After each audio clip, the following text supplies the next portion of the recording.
বিয়ে বাড়িতে জমিয়ে মাটন কষার সাথে সাথে দুর্দান্ত স্টার্টার না খেলে বিয়ে বাড়ি জমে নাকি? তাই আজকে আমি চলে এসেছি নতুন একটা বিয়ে বাড়ির ভ্লগ নিয়ে। হাওড়ার মঙ্গলম ক্যাটারার্স এর ইনভিটেশনে চলে গেছিলাম এই বিয়ে বাড়িতে।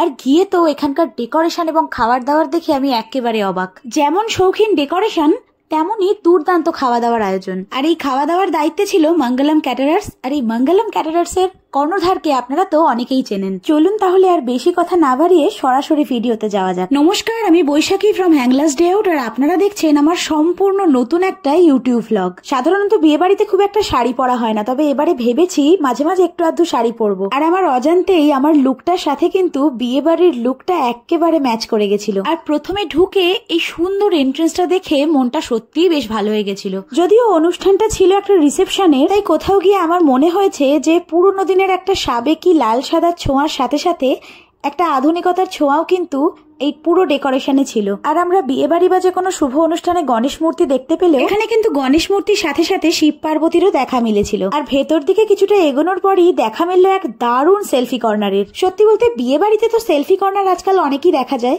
কিন্তু এরকম একটা শৌখিন সেলফি কর্নার সত্যি এক্সপেক্ট করিনি। এই রিসেপশনের অনুষ্ঠানটা হয়েছিল সাঁতরাগাছির কমিউনিটি হলে। এই প্রথমবার এখানে গেলাম, তাই আগে থেকে সত্যিই আমার জানা ছিল না যে জায়গাটা এতটা বড়। বাইরের স্পেসটা তো যথেষ্ট বড় বটেই, তবে বাইরে থেকে দেখে বোঝার উপায় ছিল না যে ভেতরের স্পেসটাও এত বড়। আর ভেতরটাও কিন্তু শৌখিনতা বজায় রেখে খুব সুন্দরভাবে সাজানো হয়েছিল। যাই হোক, ঘুরে ঘুরে এখানকার অ্যাম্বিয়েন্স দেখাতে দেখাতে এবার সত্যিই খিদে পেয়ে গেছে। চলুন স্টার্টার কাউন্টারের দিকে এবার যাওয়া যাক। স্টার্টার কাউন্টারের জন্য এবং বসার জন্য এরকম দুটো দিক ছিল, যেখানে ছিল মকটেল কাউন্টার এবং স্টার্টার কাউন্টার। বাইরের এতটা স্পেসকে কিন্তু বেশ সুন্দরভাবে ইউটিলাইজ করা হয়েছিল। তারপর ভাবলাম ট্রাই করার জন্য একটা প্লেটেই প্রত্যেকটা স্টার্টার অল্প অল্প করে নিয়ে নিই। তারপর যেটা সব থেকে ভালো লাগবে সেটা না হয় আবার রিপিট করা যাবে, তাই ঠেসে ঠুসে কোনো রকম ভাবে একটা প্লেটেই সবটা সাজিয়ে নিয়েছিলাম। তো স্টার্টারে যে আইটেমগুলো ছিল সেগুলো চট করে একবার দেখিয়ে দিই। প্রথমেই ছিল পনির সাথে cheese ball, dry chilli chicken, Gondhoraj fish এবং পাস্তা। আর গন্ধরাজ চিকেনের ফার্স্ট বাইট নিয়ে আমার কিন্তু এক্স্যাক্টলি এই এক্সপ্রেশনটাই বেরিয়ে এসেছিল। এরপর ট্রাই করেছিলাম পনির সাথে, খেতে বেশ ভালোই ছিল। ননভেজ হয়ে বিয়ে বাড়িতে এসে ভেজ কে খায়, তাই না? তাই আবার ব্যাক টু ননভেজ। এদিকে আবার চিজ বলের সাথে সাথে ড্রাই চিলি চিকেনটাও কিন্তু খাসা বানিয়েছিল। তারপর আবার দুটো গন্ধরাজ ফিশ নিয়ে নিয়েছিলাম এখান থেকে। আর এদিকে আমাদের মিস্টার জুনিয়রও কিন্তু দেখলাম বেশ কাজে ব্যস্ত হয়ে পড়েছে তখন। স্টার্টার খাওয়ার পর বেজায় তেষ্টা পেয়েছিল, তাই সরাসরি চলে গেছিলাম মকটেল কাউন্টারে। তখনও দেখলাম মকটেল কাউন্টারে তেমন ভিড় জমেনি, তাই ওখানে গিয়ে অর্ডার করার সাথে সাথেই হাতে চলে এলো গ্রিন মিন্ট মজিতো। এটা যে কতটা রিফ্রেশিং ছিল, আর সেই সময় এরকম একটা মকটেলের যে কতটা দরকার ছিল সেটা সত্যি খাওয়ার পর রিয়েলাইজ করলাম। এরপর আরো একটা মকটেল ট্রাই করলাম, যার নাম ছিল ব্ল্যাক কারেন্ট। তবে দুটোর মধ্যে কম্পেয়ার করলে গ্রিন মিন্ট মজিতোটাই বেস্ট ছিল। এরপরেই হলো বরকনের রাজকীয় এন্ট্রি। আর একদিকে এন্ট্রি দেখতে দেখতে আর আরেকদিকে স্টার্টারের পার্ট কমপ্লিট করে সোজা চলে গেছিলাম কমিউনিটি হলের ভেতর। মেন কোর্সে তো যাবই, তবে তার আগে শুনে নিই এই মঙ্গলম ক্যাটারার্স সম্পর্কে কয়েকটা কথা। কোন ক্লাসে পড়ে ও? 5 আছে। আচ্ছা বলো, তোমার এই মঙ্গলম ক্যাটারার সম্পর্কে। তোমাকে তো সবাই চেনে, তোমার ব্যাপারে কিছু বলতে হবে না। তোমার ক্যাটারিংটার ব্যাপারে বলো। চেনাচেনি যেও না, আমাদের ক্যাটারিং অনেক বছরের। তাও কত বছরের? 10 বছর। টুকটাক কাজ হয়। তো আমারই বিশাল বড় অফিসার কিছু না, সেটা দেখতে পাচ্ছি। আমারই কি দেখতে তো পাচ্ছি। অহংকারটা পতনের কারণ না। হ্যাঁ, সেটা নিশ্চয়ই। হ্যাঁ, হয় সবাইকে ভালোবাসা চেষ্টা করি, মানে ভালো জিনিস ভালো লোকের কাছে প্রেজেন্ট করতে, যেন পরে আরো মানে লোক ওইটা দেখে আরো বেশি আসে। ম্যাক্সিমাম কাজে আমার রেফারেন্সই হয়। একটা কাজ ভালো করতে পারলে, ধরুন আপনার বাড়ি কোনো কাজ ভালো করলাম, নেক্সট কাজটাও রেফারেন্স চেষ্টা থাকে, মানে কি করে লোক দেখে বলে যে হ্যাঁ এই কাজটা ভালো খেয়েছিলাম, এটা ভালো পেয়েছি। আর শুধুমাত্র মানে দায়িত্ব নিয়ে একটা করার ব্যাপার থাকে, শুধু দায় ছাড়া করা নয়। হ্যাঁ, এটা একটা বিশাল বড় ব্যাপার যে শুধু বিয়ে বাড়ি বা বড় কিছু না, আমরা ছোটখাটো সব কটাকে একই গুরুত্ব দিয়ে।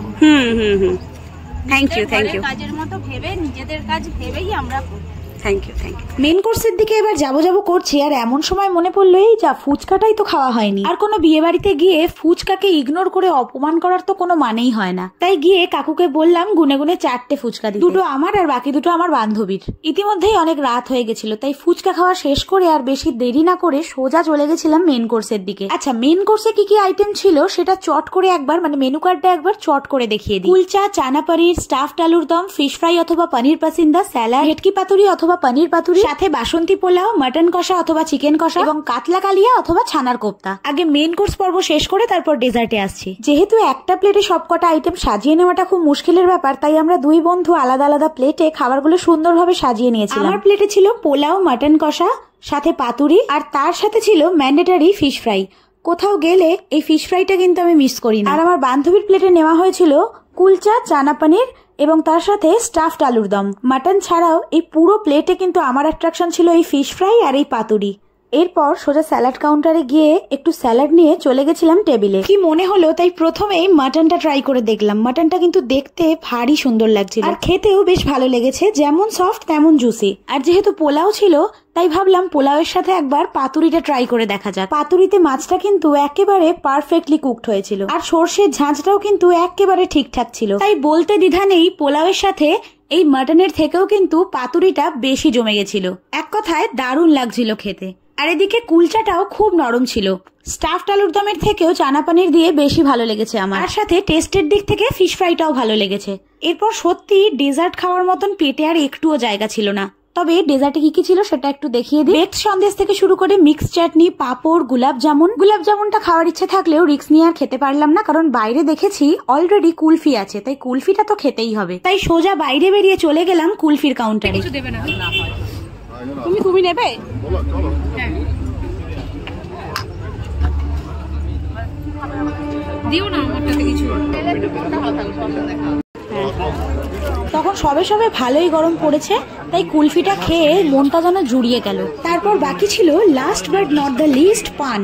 পান আমি খুব একটা একেবারেই পছন্দ করি না, তবে বিয়ে বাড়িতে গেলে কিন্তু এই পানটা আমার চাই। পান না খেলে যেন বিয়ে বাড়িতে খাওয়ার সেই তৃপ্তিটাই একেবারে অসম্পূর্ণ থেকে যায়। আজকের মতন আমার বিয়ের বাড়ির ব্লগ কিন্তু এখানেই শেষ। স্ক্রিনে আমি মঙ্গলম ক্যাটারার্স এর নাম্বার শেয়ার করে দিলাম। ছোট বড় যে কোনো অনুষ্ঠানের জন্য আপনারা মঙ্গলম ক্যাটারার্স এর সাথে যোগাযোগ করতে পারেন। আমার আজকের ব্লগ এই পর্যন্তই। আবার ফিরবো নতুন একটা বিয়ে বাড়ির ব্লগ নিয়ে। টিল দেন টাটা, সবাই খুব ভালো থাকবেন।